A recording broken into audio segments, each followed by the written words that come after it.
3 సెంట్ల గురించి సర్వే కూడా దయచేసి రద్దు చేసుకోమని చెప్పి మనం చెప్తాను.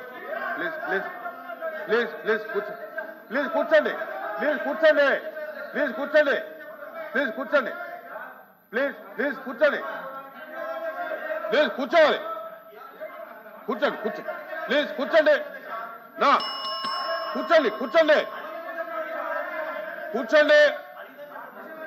దయచేసి మెంబర్స్ కూర్చోవాలి కూర్చోండి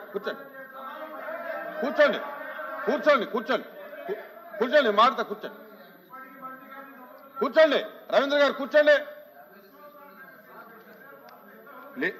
ప్లీజ్ కూర్చోండి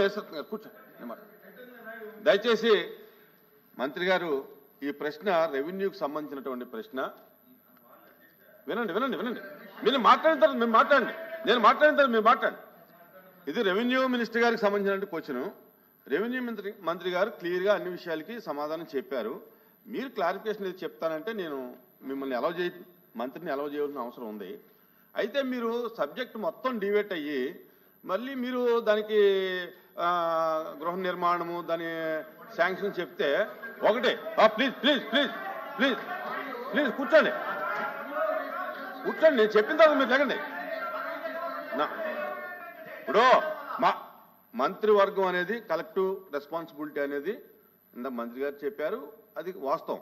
అయితే అది ఎప్పుడు కన్సల్ట్ మంత్రి గారు లేనప్పుడు, సభలో లేనప్పుడు వేరే ఏ మంత్రి అయినా చెప్పడానికి అవకాశం ఉంది. కానీ ఒక మంత్రి గారు ఆ ప్రశ్నకు సంబంధించినటువంటి కన్సర్న్ మంత్రి గారు సభలో ఉండగా 2-3 మంత్రులు ఇన్వాల్వ్ అయ్యి అదే ప్రశ్నకు సమాధానం చెప్తానంటే అది కరెక్ట్ కాదు. దయచేసి సభని సక్రమంగా నడపాల్సిన బాధ్యత ప్రభుత్వం మీద ఉంటుంది, మంత్రుల మీద ఉంటుంది. మీరే డివేట్ అయ్యి దాన్ని రప్చర్ చేస్తే మంచిది కాదు. దయచేసి అలా కాకుండా క్రమ పద్ధతులు నడపడానికి సహకరించమని చెప్పి అందరినీ కోరుతున్నాం. అచ్చెన్నాయుడు ఇప్పుడు వాళ్ళు పూర్తి చేసిన ఇళ్ల సంఖ్య అవన్నీ చెప్పారు కాబట్టి అవి పూర్తి చేయలేదు అని చెప్పి చెప్పడానికి నేను ఇంటర్ఫీర్ అయ్యేవాల్సి వచ్చింది. అచ్చెన్నాయుడు